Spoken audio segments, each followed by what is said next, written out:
Dendam Mbok Ratmi kepada keluarga Juragan Atmo setelah suami menghilang setelah ikut bekerja di tambang Juragan Atmo. Seperti apa kelanjutan ceritanya? Simak videonya sampai selesai. Semoga kalian yang menonton video ini selalu diberikan kesehatan dan rezeki yang melimpah. Amin. Sudah 1 tahun lebih, Mbok Ratmi duduk di depan gubuk reotnya setiap sore, memandangi jalan tanah yang mengarah ke arah utara tempat tambang batu kapur milik Juragan Atmo berdiri. Setiap senja, ia berharap ada langkah kaki atau suara sepeda tua yang dikenalnya. Tapi jalan itu selalu sepi, hanya dilewati angin dan debu. "Le, bapakmu bakal pulang kok sebentar lagi," gumamnya lirih sambil menatap foto Tugimin yang disimpannya di dalam kain lusuh. Itu foto terakhir sebelum Tugimin berangkat kerja ke tambang. Tugimin dulunya kuli bangunan, tapi karena proyek makin sepi, ia akhirnya ikut orang-orang desa lain kerja di tambang batu milik Juragan Atmo. Kata orang, bayarannya lumayan meski kerjanya berat. Tugimin pamit cuma seminggu, tapi sejak itu tak ada kabar, gaji tak pernah sampai, dan orang-orang yang kerja bareng dia pun tak pernah mau cerita. Setiap minggu, Mbok Ratmi jalan kaki sejauh 3 km ke rumah besar milik Juragan Atmo. Rumah bercat putih itu berdiri megah di tengah pekarangan luas, beda jauh dari rumah-rumah warga lain. Tapi tiap kali ia datang, cuma pembantu yang keluar. "Bu, udah dibilang berkali-kali, Pak Tugimin udah nggak kerja di sini. Nggak tahu kemana dia. Kami juga bingung," kata pembantu itu sambil menutup pintu perlahan. Mbok Ratmi tak terima begitu saja. Ia terus datang, kadang 2 kali seminggu. Pernah juga ia nekat teriak-teriak dari depan gerbang. "Juragan, aku cuma mau tahu kabar suamiku. Apa dia masih hidup?" Suaranya serak, tubuhnya gemetar karena marah dan lelah. Tapi tak ada yang menggubris. Waktu itu malah ada orang dalam rumah yang mengintip dari balik jendela lalu cepat-cepat menutup tirai. Sejak hari itu, banyak warga mulai bisik-bisik. "Kasihan Mbok Ratmi, tapi ya itu, suaminya kayaknya udah." "Shh, jangan keras-keras. Kuping orang-orang juragan tajam. Lagian, kenapa harus ditutup-tutupi kalau nggak ada apa-apa?" Meski begitu, tak ada satu pun yang berani bicara langsung. Juragan Atmo dikenal sebagai orang berduit dan punya relasi sampai ke kota. Pernah ada tetangga yang ribut soal harga tanah, akhirnya malam-malam didatangi orang tak kenal, paginya sawahnya dibakar. Sejak itu semua pilih diam. Di mata warga, Mbok Ratmi mulai dianggap aneh. Ia makin sering bicara sendiri, tidur di depan rumah, dan jarang makan. Kadang ia jalan menyusuri pinggir tambang sambil memanggil nama Tugimin pelan. "Pak, ayo pulang Pak." Anak-anak kecil takut lewat depan rumahnya. Mereka bilang pernah lihat Mbok Ratmi ngobrol sama bayangan. Ibu-ibu kampung pun mulai menjauh, takut ketularan gila. Tapi di balik semua itu ada rasa kasihan.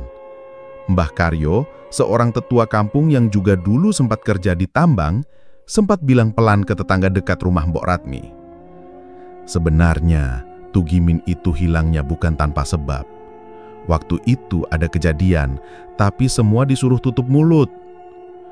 Orang-orang makin penasaran, tapi yang jelas, tambang milik Juragan Atmo selalu ramai. Tiap hari ada truk keluar masuk mengangkut batu kapur besar, tapi entah kenapa, makin hari makin aneh suasananya. Ada pekerja yang mendadak kabur tanpa pamit. Ada yang bilang sering dengar suara jeritan dari dalam lorong tambang, tapi semuanya dibungkam dengan upah tambahan. Mbok Ratmi makin terpuruk. Badannya kurus kering. Satu-satunya harta yang ia punya tinggal foto Tugimin dan beberapa pakaian suaminya yang belum pernah dicuci sejak hilang. Ia percaya suatu saat suaminya bakal kembali. Sampai suatu malam, ia didatangi 3 pemuda mabuk yang melewati depan rumahnya. Mereka tertawa-tawa, lalu salah satunya nyeletuk. "Itu loh, rumah Mbok penunggu tambang, nungguin suami yang udah jadi batu." Tertawa mereka meledak. Tapi malam itu juga, salah satu dari mereka muntah darah di depan pintu rumah. 2 hari kemudian, pemuda itu mati mendadak karena pecah pembuluh otak. Warga mulai ketakutan. Mereka bilang Mbok Ratmi memang bukan orang biasa. Ada yang jaga dia, bisik-bisik warga mulai ramai. Tapi Mbok Ratmi tak peduli. Tiap malam ia menyalakan lilin kecil di depan rumah. Ia duduk sambil membisikkan sesuatu ke arah jalan tambang. Matanya kosong, tapi wajahnya tetap berharap. Hingga suatu pore, Mbok Ratmi kembali ke rumah Juragan Atmo. Kali ini ia tidak teriak. Ia hanya berdiri lama di depan pagar. Juragan Atmo sempat muncul di balkon atas, menatap sekilas, lalu masuk ke dalam rumah. Ia melihatnya, dan dari balik kerudung lusuhnya, matanya memerah. Baiklah, kalau memang harus aku cari kabar sendiri, aku bakal cari dengan caraku. Sejak malam itu, Mbok Ratmi tidak pernah datang lagi ke rumah Juragan. Tapi setiap malam Jumat Kliwon, warga mulai mendengar suara gamelan kecil dari arah gubuknya. Ada yang bilang ia sudah mulai bersekutu dengan sesuatu. Ada yang melihat asap hitam keluar dari dapurnya meski ia tidak pernah masak. Warga diam, tapi mereka tahu dendam yang disimpan terlalu lama bisa berubah jadi sesuatu yang tak terduga. Hari itu, udara di desa Kalisewu terasa lebih panas dari biasanya. Debu dari jalan tambang berterbangan dan suara alat berat terdengar samar dari kejauhan. Di tengah suasana itu, Mbok Ratmi duduk termenung di dipan bambu depan rumahnya. Matanya kosong, rambutnya makin berantakan, dan tangan keriputnya menggenggam erat foto Tugimin yang mulai pudar warnanya. Tiba-tiba, terdengar ketukan pelan di pintu. Tok, tok. Mbok, ini aku, Karyo. Mbok Ratmi menoleh. Di hadapannya berdiri seorang lelaki tua kurus, mengenakan topi tambang dan baju lusuh. Dialah Pak Karyo, mantan mandor tambang Juragan Atmo yang sudah beberapa bulan berhenti kerja karena sakit paru-paru. Kita ngobrol di dalam ya, Mbok, katanya lirih. Mereka duduk berhadapan di ruang tengah. Pak Karyo terlihat gugup, beberapa kali menelan ludah. Aku nggak bisa diem terus, Mbok. Aku kasihan sama panjenengan. Setiap hari nungguin kabar, tapi nggak ada yang jujur bilang. Mbok Ratmi menatapnya dalam-dalam. Hatinya berdegup kencang. Ia tahu akan ada sesuatu yang besar keluar dari mulut Pak Karyo. Tapi ia siap. Tugimin, suamimu, udah meninggal, Mbok, ucap Pak Karyo dengan suara pelan tapi jelas. Mbok Ratmi terdiam. Wajahnya pucat, bibirnya bergetar, tapi tak ada suara keluar. Waktu itu, dia dapat giliran jaga malam. Ada pesanan mendadak, disuruh gali batu lebih dalam. Aku sempat larang, tapi perintah juragan gak bisa dibantah. Malam itu, bagian dinding tambang ambruk. Tugimin ketimpa batu besar. Kepala belakangnya pecah, meninggal di tempat. Pak Karyo menunduk. Tangannya gemetar saat menceritakan. Kami mau ngabarin keluarga, tapi juragan marah besar.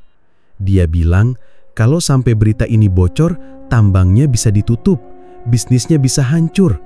Dia suruh kami kubur Tugimin di belakang pos jaga. Malam-malam, pakai karung.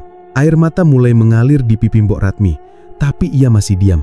Tangannya mengepal di atas lutut. Aku sumpah, Mbok, aku nyesel. Tapi waktu itu kami semua takut. Gaji digantung, ada yang diancam. Aku sendiri dikeluarin waktu mulai banyak tanya.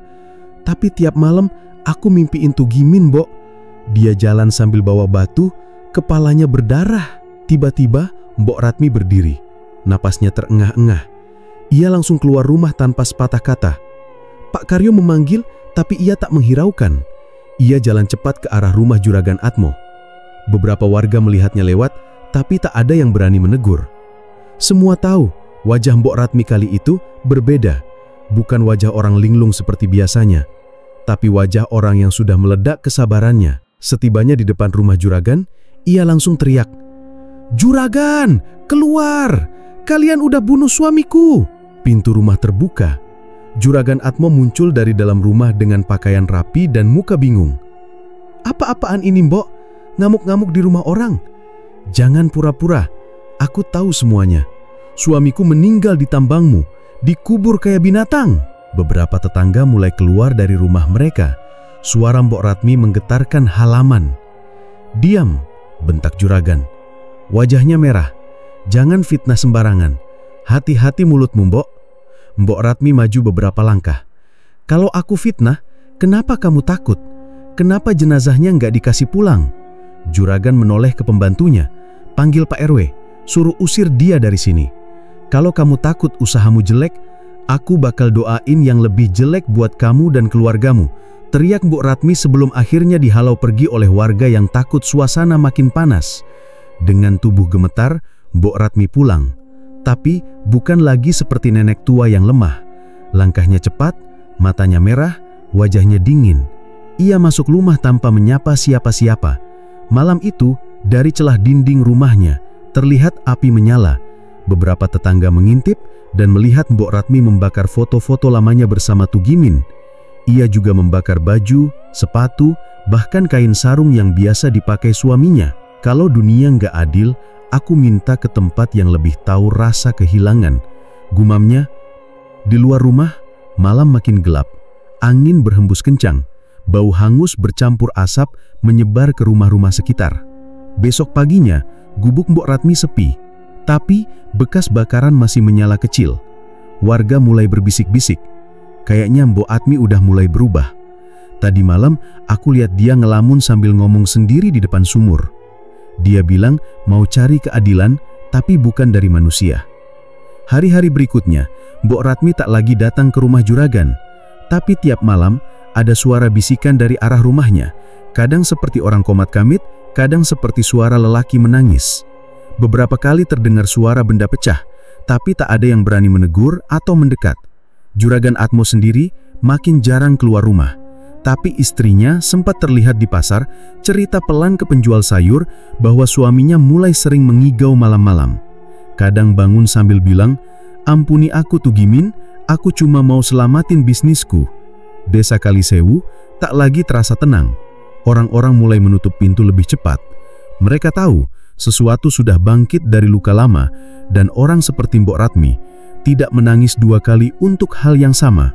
Malam itu, langit di atas desa Kalisewu mendung pekat. Tak ada bintang, tak ada cahaya bulan. Angin bertiup pelan, tapi dinginnya menusuk ke tulang. Dari kejauhan, suara kodok dan jangkrik seolah ikut diam. Semua seperti tahu, malam ini bukan malam biasa. Di ujung desa, Mbok Ratmi berjalan perlahan menembus gelap. Tubuhnya dibalut selendang hitam, tangan kanannya membawa besek kecil berisi ayam hitam, sementara tangan kirinya menggenggam segumpal rambutnya sendiri. Tak ada rasa takut di wajahnya, yang ada hanya satu, dendam. Ia melangkah menuju hutan kecil di selatan desa, tempat yang dikenal dengan nama Petilasan Karanggeni. Warga sekitar percaya tempat itu angker, dihuni oleh lelembut yang tak mau diganggu. Dulu, ada orang iseng menebang pohon di sana. Tak sampai seminggu kemudian, ia tewas tergilas truk. Sejak itu, petilasan itu tak pernah disentuh lagi. Tapi malam itu, Mbok Ratmi justru datang dengan maksud lain. Ia tiba di bawah pohon besar yang tumbuh miring. Akar-akarnya menonjol keluar dari tanah seperti tangan hendak mencenggeram. Di situ ada batu pipih besar, disebut warga sebagai Watu Alas, konon tempat duduk makhluk penjaga hutan itu. Mbok Ratmi menaruh ayam di atas batu, lalu menyayat lehernya dengan pisau kecil. Darah menetes ke atas tanah. Ia lalu menaruh gumpalan rambut di atas ceceran darah dan mulai membacakan mantra kuno yang ia dapat dari almarhum neneknya, dukun kampung yang dulu pernah diusir karena dituduh menggunakan santet. Suara Mbok Ratmi bergetar, namun mantap. Singo Darmo yang bersemayam di alas ini. Aku Ratmi, istri dari Tugimin yang dikhianati, datang membawa darah dan rambut. Ambillah dendamku, jadikan mata dan tanganmu sebagai pembalas. Angin tiba-tiba berhenti. Hening, tak ada suara, bahkan jangkrik pun lenyap. Lalu dari sela pepohonan terdengar suara napas berat, seperti ada sesuatu yang sangat besar berdiri di balik gelapnya malam. Mbok Ratmi tak menoleh. Ia tetap duduk bersila, menunduk, pasrah. "Tolong aku, bunuh yang telah menutup kabar kematian suamiku. Buat mereka semua tahu rasa kehilangan," bisiknya. Tak lama kemudian, angin kencang berembus, membuat pohon bergoyang hebat. Ayam di atas batu mendadak terbakar tanpa api.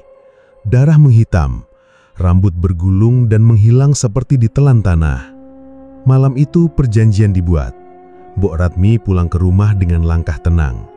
Mulutnya tak berhenti komat-kamit. Di tangannya kain hitam bekas pembungkus sesajen kini basah oleh cairan yang entah apa. Tapi wajahnya tak lagi murung. Ia tersenyum kecil. Pagi harinya warga mulai mencium bau tak sedap dari arah rumah Mbok Ratmi. Seperti bau bangkai yang disimpan berhari-hari. Beberapa tetangga sempat datang mengetuk, tapi tak ada jawaban. Jendela ditutup rapat, pintu diganjal dari dalam. "Aku tadi lihat asap hitam keluar dari tungkunya, padahal nggak ada suara masak," bisik Bu Sumiem ke tetangganya. "Aku malah lihat bayangan gede lewat di belakang rumahnya, tapi waktu aku intip kosong." Desa mulai resah, tapi tak ada yang berani datang langsung.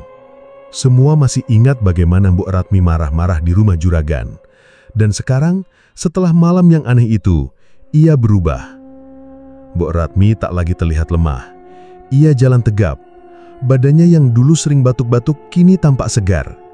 Ia tak lagi minta-minta, tak lagi tanya soal suaminya. Tapi kalau bertemu siapapun, senyumnya aneh. Terlalu lebar, terlalu lama. Ada satu kejadian yang bikin bulu kudut warga berdiri. Suatu siang, anak kecil bernama Dayat main layangan, lalu tanpa sengaja layangnya nyangkut di atap rumah Mbok Ratmi. Ia nekat naik pagar dan melongok. "Aku lihat ada orang duduk jongkok di pojokan dapur, tapi mukanya nggak ada, kosong," ceritanya sambil menangis ke ibunya. Ibunya langsung demam malam itu. Waktu terus berjalan. Mbok Ratmi semakin jarang keluar rumah, tapi suara-suara aneh sering terdengar dari dalam. Kadang seperti orang tertawa cekikikan, kadang seperti suara batu dipukul-pukul. Pernah juga ada suara lelaki mengerang pelan.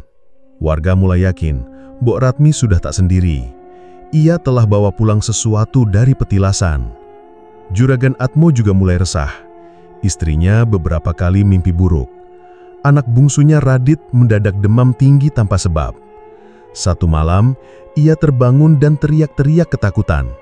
"Ada kakek berdarah di kamarku. Dia bilang pulangin pulangku." Juragan mulai curiga. Ia panggil orang pintar dari kota untuk memeriksa rumahnya.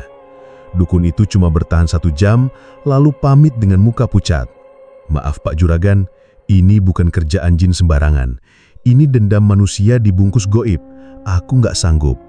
Sejak itu, rumah juragan mulai dijaga ketat. Tapi tetap saja, malam-malam mereka tak pernah tenang. Pintu diketuk pelan tengah malam. Benda-benda pecah sendiri. Kadang ada bekas jejak lumpur di dalam rumah meski semua pintu terkunci. Di sisi lain desa, Mbok Ratmi duduk di dipanya. Ia menatap tungku yang apinya menyala sendiri. Di depannya ada mangkuk tanah liat berisi sisa darah ayam. Di sampingnya, rambut juragan diselipkan ke dalam bungkusan kain. Satu-satu, sampai semua rasa sakit ini hilang. Sudah seminggu lebih, Radit, anak bungsu juragan Atmo, berubah jadi anak yang aneh. Dulu dia cerewet dan hobi main sepeda keliling halaman rumah. Tapi sekarang, dia lebih sering duduk diam di pojokan kamar, matanya melotot kayak orang ketakutan. Kalau malam tiba, hampir tiap hari terdengar jeritannya yang bikin bulu kuduk merinding.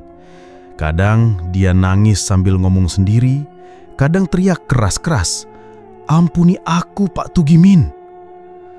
Semula juragan Atmo dan istrinya Buning ngira Radit cuma kecapean atau stres karena pelajaran. Tapi waktu mereka lihat semua gambar di buku tulis anak itu, isinya cuma sosok laki-laki dengan kepala pecah dan mata melotot, keduanya mulai resah. Bahkan ada satu gambar yang warnanya lebih gelap pakai spidol merah dengan tulisan, "Aku dikubur tanpa pamit." Malam itu, Suara jeritan Radit bikin semua orang di rumah kaget. Dia lompat dari tempat tidur, lalu berdiri di depan cermin sambil nunjuk-nunjuk wajahnya sendiri. "Kau yang menyuruh, kau yang bohongi mereka," katanya sambil mencakar-cakar mukanya. Pembantu rumah sampai lari keluar rumah sambil nangis, bilang dia nggak mau kerja di sana lagi. "Anak itu matanya beda, Bu, kayak bukan Radit lagi," katanya gemetar. Akhirnya karena nggak tahan, Juragan Atmo manggil Pak Gondo, seorang dukun dari desa seberang yang konon bisa ngusir jin dan arwah penasaran. Begitu sampai di rumah juragan, Pak Gondo langsung diajak masuk ke kamar Radit. Tapi baru 5 menit di dalam kamar, Pak Gondo keluar dengan wajah pucat pasi. Tangannya gemetar dan dia langsung minta pulang. "Maaf juragan, saya nggak sanggup. Yang masukin anak sampean itu bukan makhluk biasa. Itu arwah yang dikirim lewat perjanjian darah.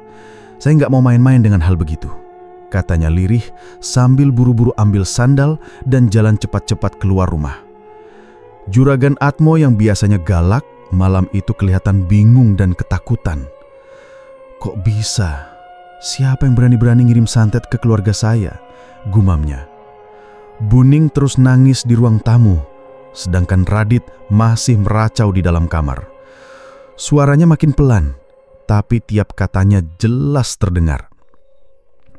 "Kuburku gelap, Pak. Dingin. Kepala saya sakit, Pak. Kenapa saya dikubur kayak binatang?" Warga desa mulai ngomongin keadaan keluarga juragan. Apalagi setelah malam sebelumnya, beberapa orang lihat bayangan tinggi besar berdiri di balkon rumah juragan. Bentuknya mirip manusia, tapi matanya merah menyala dan bau anyir menyengat sampai ke jalan depan.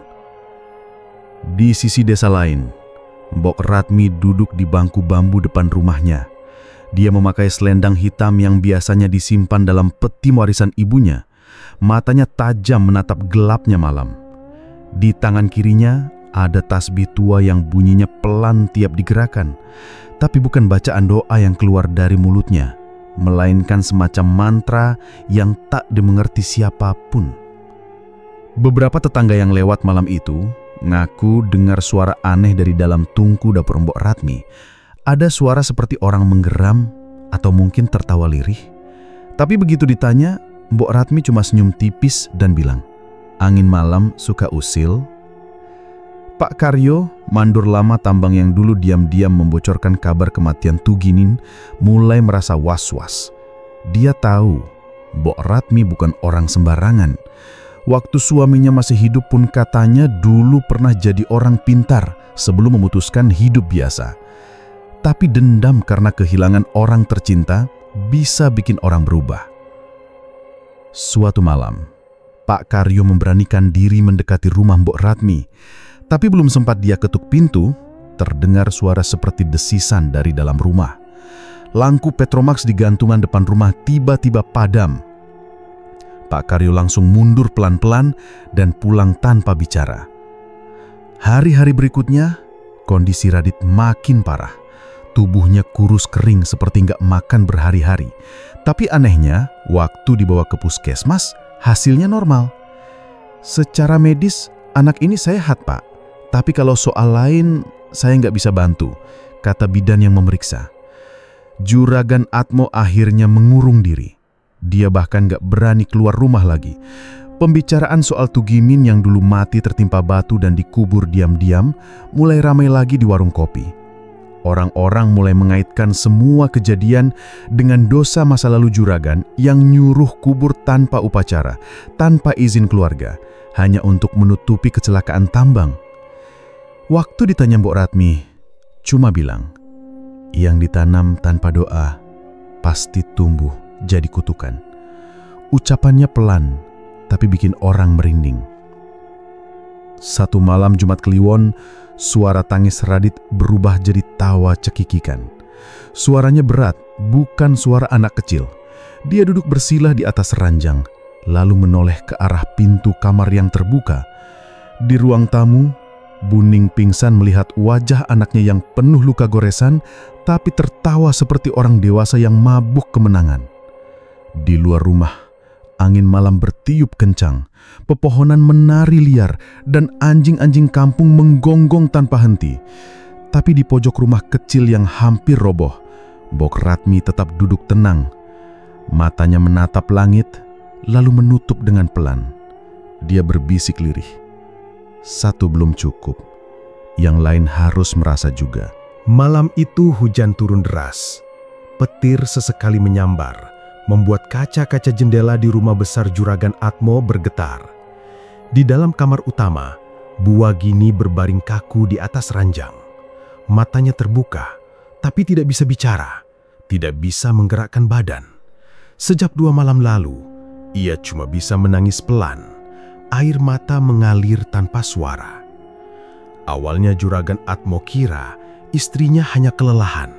Tapi saat pagi datang dan Buwagini tetap tak bisa bangun, ia mulai panik. Seorang mantri desa dipanggil, lalu dilanjut ke dokter dari kota. Tapi hasilnya semua sama. Tidak ada penyakit. Jantung normal, tekanan darah bagus, otot pun tidak menunjukkan gejala stroke. Secara medis, ibu baik-baik saja, Pak. Tapi memang aneh, ini bukan gejala biasa, kata dokter sambil menggeleng. Sejak itu, suasana rumah jadi mencekam. Pembantu yang biasanya ramai di dapur kini memilih diam dan saling berbisik. Tiap malam, mereka bilang mendengar suara tangisan pelan dari kamar Buwagini. Kadang terdengar juga suara perempuan menyanyi.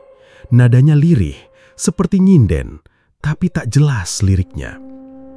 Juragan Atmo makin resah. Ia tidur tak nyenyak. Kadang-kadang terbangun tengah malam karena suara ketukan pintu, padahal tak ada siapa-siapa di luar. Anjing peliharaannya, si Bontot, terus menggonggong ke arah sumur belakang rumah. Dan entah kenapa, bunga melati di halaman depan tiba-tiba layu semua dalam semalam.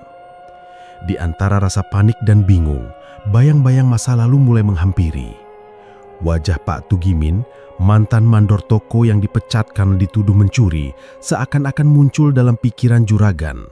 Lalu wajah Ratih, anak Pak Tugimin yang bunuh diri setelah merasa malu.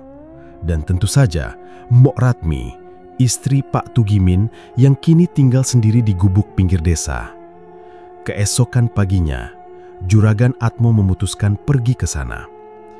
Ia membawa 1 kantong sembako, beras, minyak, dan beberapa lembar uang.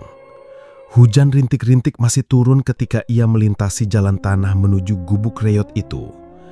Dari jauh ia sudah lihat Mbok Ratmi duduk di kursi kayu butut di depan rumahnya. Ia memakai kain lusuh dan selendang batik yang sama sejak bertahun-tahun lalu. "Mbok," panggil Juragan perlahan sambil menunduk. Mbok Ratmi tak menjawab. Ia hanya memejamkan mata. Mulutnya komat kamit membaca sesuatu. Di pangkuannya ada buntelan kain hitam. Entah apa isinya. "Saya minta maaf, Mbok. Saya khilaf. Saya tahu semua ini pasti karena saya." Mbok Ratmi membuka mata pelan. Senyumnya tipis, tapi tak hangat. "Baru 1," ucapnya pelan. "Apa, Mbok?" "1 tumbal belum cukup." Juragan Atmo merinding, nafasnya tercekak. Ia mencoba menunduk lebih dalam, menunjukkan penyesalan. Tapi Mbok Ratmi bangkit berdiri dan masuk ke dalam rumah tanpa menoleh lagi. Tak ada kata maaf, tak ada penerimaan, hanya dingin dan tatapan yang seperti menembus ke dalam hati. Ketika Juragan pulang ke rumah, hujan tiba-tiba deras mengguyur. Petir menyambar pohon jambu di samping rumahnya sampai batangnya hangus. Si Bontot menggonggong keras tanpa berhenti, bahkan sampai muntah busa. Malam itu suara tangisan di kamar makin kencang. Para pembantu satu persatu minta izin pulang. Mereka bilang tidak kuat. Juragan menengok istrinya. Wajah Buwagini pucat. Matanya menatap kosong ke arah langit-langit. Badannya masih tak bisa bergerak, tapi dari mulutnya keluar suara rintihan samar. "Maafkan aku, jangan ambil anakku." Juragan langsung terduduk. Ia tahu, ini bukan lagi urusan medis. Ini bukan penyakit biasa. Ini adalah kutukan, dosa masa lalu yang kini datang menagih. Keesokan harinya, ia nekat memanggil seorang dukun dari desa sebelah, Mbah Pardi, orang yang dikenal bisa mengobati hal-hal yang tak bisa dijelaskan logika. Saat masuk ke kamar Bu Wagini, Mbah Pardi langsung berhenti di ambang pintu. Matanya melebar, ia bergumam, "Astagfirullah, ini bukan main-main." "Ada apa, Mbah?" tanya juragan terbata. "Ini arwah yang datang dikirim, bukan karena iseng, bukan karena kebetulan. Ini perjanjian darah, dan saya tak berani ikut campur." Mbah Pardi mundur pelan, ia tak sudi dibayar. Bahkan ia berpesan agar juragan hati-hati, bisa jadi anaknya yang berikutnya. Malamnya Radit, anak bungsu juragan, menangis terus. Ia kembali menggambar sosok lelaki berlumur darah dan menyebut nama yang sama, "Pak Tugimin." Juragan tak bisa tidur. Suara tangisan perempuan terus terdengar dari kamar sebelah, makin lama makin dekat seperti berjalan di lorong rumah. Saat ia menutup telinga, justru terdengar suara tawa pelan dari arah jendela. Dan di kejauhan, suara anjing menggonggong masih tak henti, seperti menyambut sesuatu yang datang dari kegelapan. Pagi itu, desa Sendang Rejo dikejutkan kabar yang bikin bulu kuduk berdiri. Tambang pasir milik juragan Atmo ambruk. Longsor besar menelan sebagian lereng bukit, dan 3 pekerja ditemukan tewas terkubur di dalamnya. Yang paling menyedihkan, 2 di antaranya masih muda, baru bekerja belum sampai seminggu. Warga ramai-ramai mendatangi lokasi, tapi tak ada yang berani mendekat terlalu jauh. Mereka cuma berdiri di kejauhan, bisik-bisik sambil menatap puing-puing longsoran yang masih basah. "Sudah dibilang dari dulu, tempat itu angker, tapi juragan ngeyel," kata Pak Sumarno, warga tua yang dulunya pernah kerja di situ, tapi mundur setelah dengar suara aneh dari dalam gua kecil di dekat tambang. Juragan Atmo sendiri tak muncul di lokasi kejadian. Ia hanya mengirim 2 mandur untuk mengurus evakuasi. Wajahnya tak kelihatan sejak malam sebelumnya. Menurut para pembantu rumah tangga, sejak istrinya, Bu Wagini lumpuh mendadak, juragan jarang keluar kamar. Makan pun dibawakan ke dalam, dan pintu kamarnya selalu terkunci. Hari itu juga, kabar tentang kejadian di tambang menyebar ke seluruh desa. Orang-orang mulai percaya bahwa ada kutukan yang sedang berjalan. Mereka mengingat-ingat satu persatu kejadian ganjil yang belakangan muncul, mulai dari Radit yang kesurupan, istri juragan yang mendadak lumpuh, sampai dukun yang menolak membantu karena takut dengan arwah yang disebut-sebut datang dengan perjanjian darah. Sore harinya, rumah besar juragan Atmo tampak sepi. Lampu-lampu masih menyala meski langit belum gelap. Di dalam kamarnya, juragan terduduk di ujung ranjang. Matanya kosong, pandangannya menembus dinding seolah sedang melihat sesuatu yang tak kasat mata. Rambutnya acak-acakan, keringat membasahi keningnya, meski udara dingin setelah hujan turun tadi siang. Juragan bergumbam lantang tanpa suara, "Pak Tugimin, apa benar kamu dendam?" Tak ada jawaban, hanya suara detik jam dinding dan sesekali cicit tikus dari langit-langit, tapi di telinganya, suara itu jelas. Suara Pak Tugimin, mantan mandor tambang yang dulu menghilang tanpa jejak, suara berat dengan napas seperti tersengal-sengal. "Kini kau tahu rasanya ditinggal tanpa kabar." Juragan mendongak, matanya membelalak. Di pojok ruangan, sesosok tubuh berdiri. Wajahnya rusak, kulitnya terkelupas dan darah menetes dari kepala yang tampak pecah di bagian atas. Sosok itu tak bicara lagi, hanya berdiri dan menatap lurus ke arah juragan. Juragan berteriak, meraih bantal, melempar ke arah makhluk itu, tapi tubuh itu tak bergerak, tetap menatap. Dengan panik, juragan mencakar wajahnya sendiri, darah menetes dari pelipisnya, tapi ia terus berteriak, "Maafkan aku Tugimin, maafkan aku." 2 pembantu rumah tangga mendobrak pintu kamar, menemukan juragan menggeliat di lantai, tubuhnya gemetar, bajunya basah oleh keringat dan darah dari cakaran di pipinya. Mereka buru-buru memanggil Pak Hadi, sopir keluarga, dan bersama-sama membawa juragan ke ruang tengah. Keesokan harinya, rumah juragan dijaga ketat, tak sembarang orang boleh masuk, hanya beberapa tetua desa dan dokter yang diperbolehkan menemui. Tapi desas-desus sudah terlanjur menyebar. Warga mulai berbicara kalau juragan kerasukan atau mungkin memang sedang dihukum atas perbuatan masa lalunya.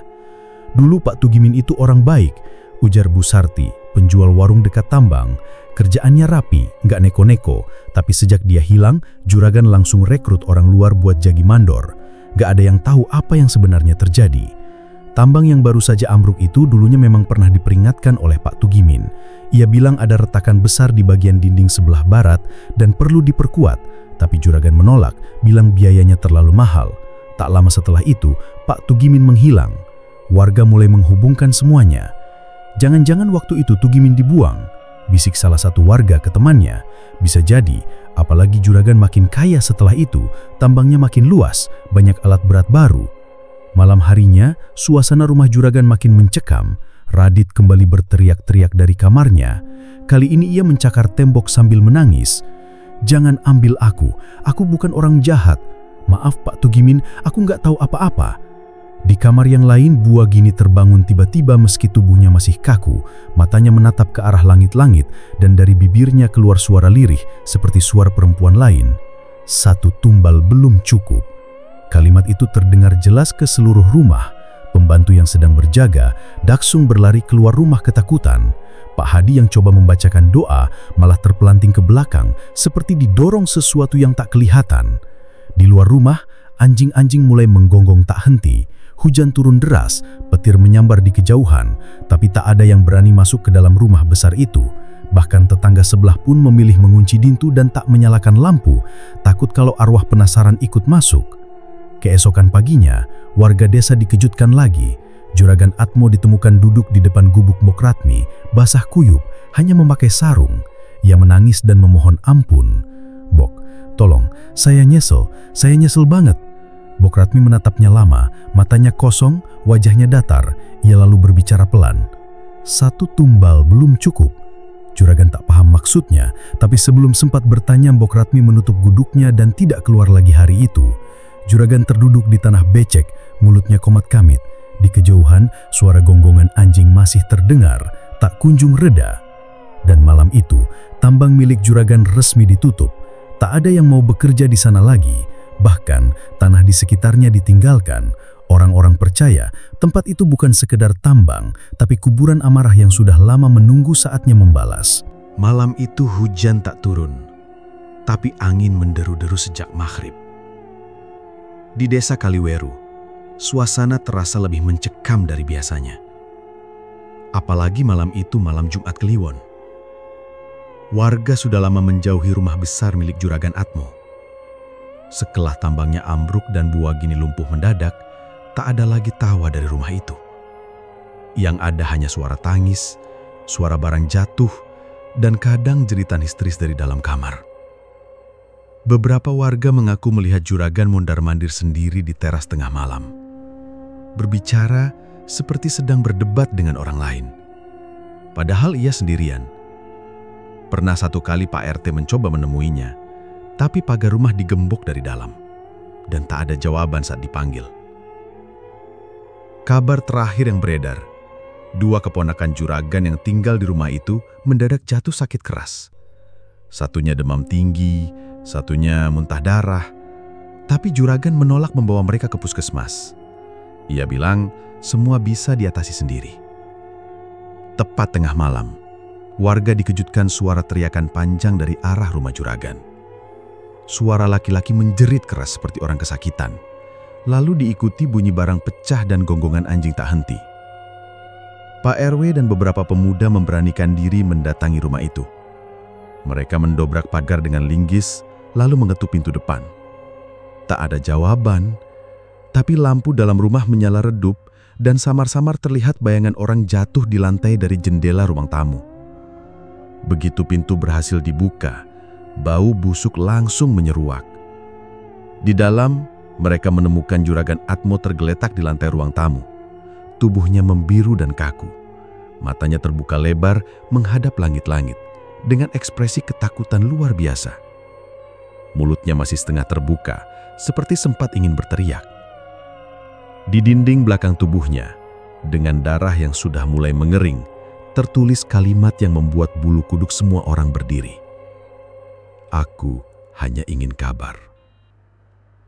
Tak ada orang lain di dalam rumah. Kedua keponakan juragan ditemukan di kamar dalam keadaan sudah tak bernyawa. Satu tergeletak di atas kasur dengan mata membelalak, satunya di bawah kolong meja, memegang boneka rusak. Tak ditemukan tanda perampokan, luka bacok, atau bekas racun. Polisi datang pagi harinya, tapi tak bisa menjelaskan penyebab kematian pasti. Hanya keterangan aneh dari dokter, seolah mereka mati karena syok luar biasa. Desa Kaliweru makin sepi. Rumah juragan dikosongkan. Tak ada yang mau membersihkan apalagi menempatinya. Bahkan keluarganya yang lain dari kota pun tak ada yang datang menjemput jenazah. Mereka cuma mengirim surat kuasa agar dikuburkan seadanya. Dalam 1 bulan penuh setelah kematian juragan, satu persatu kerabat yang tinggal di rumah itu meninggal. Ada yang jatuh dari tangga, ada yang kecelakaan, ada juga yang meninggal mendadak di kamar mandi. Tak satu pun yang selamat. Warga mulai percaya bahwa kutukan Mbok Ratmi benar-benar terjadi. Tak ada yang tahu pasti kemana perginya Mbok Ratmi setelah kejadian itu. Gubuknya di belakang kebun singkong sudah kosong. Dapur masih menghitam karena bekas api, dan di atas balai kayu cuma ada kain panjang yang digulung seperti bayi. Orang-orang yang penasaran dan mencoba masuk ke gubuk itu, katanya mendengar suara tangis perempuan tua padahal tempat itu kosong. Ada juga yang bilang melihat jejak kaki kecil di sekitar tungku api. Beberapa minggu setelah kematian juragan, tiap malam Jumat Kliwon, warga yang melintas di dekat bekas tambang sering melihat sosok perempuan tua duduk di atas batu nisan. Perempuan itu membelakangi jalan. Rambutnya kusut panjang, dan di pelukannya ada bungkusan kain putih yang basah oleh darah. Tak ada yang berani mendekat. Yang pernah mencoba katanya mendengar bisikan di telinganya. Tugimin pulang belum? Salah satu pemuda, Tony, pernah memotret dari jauh. Tapi saat dicek, gambar yang terekam hanya kabut dan bercak merah di layar. Sejak itu, Tony demam tinggi 3 hari dan mengigau terus, menyebut-nyebut nama Tugimin dan meminta maaf. Akhirnya warga memutuskan memasang pagar bambu di sekitar area bekas tambang. Mereka juga membakar dupa dan menabur bunga 7 rupa tiap malam Jumat Kliwon. Tapi tetap saja, bau anyir darah dan suara rintihan dari balik pagar itu masih terdengar. Pak RT pernah berkata di musyawarah desa, kalau saja dulu juragan ngaku dari awal, kalau saja dia mau tanggung jawab sama keluarga Pak Tugimin, semua ini mungkin gak akan terjadi. Tapi penyesalan selalu datang belakangan. Sekarang, rumah bekas juragan itu sudah tak berpenghuni. Dindingnya penuh coretan. Sebagian tulisan tak jelas, sebagian lagi gambar anak kecil dengan mata hitam besar. Bau busuk menyelimuti seluruh ruangan. Kadang terdengar suara kursi digeser, suara tangisan perempuan, dan langkah kaki di dalam rumah. Tapi tak ada siapa-siapa di sana. Warga menyebut rumah itu sekarang sebagai rumah kabar yang tak sampai. Dan setiap malam Jumat Kliwon, orang-orang yang lewat tambang lama masih menundukkan kepala, takut menatap ke arah batu nisan tempat sosok perempuan tua itu duduk diam, memeluk bungkusan kain berlumur darah.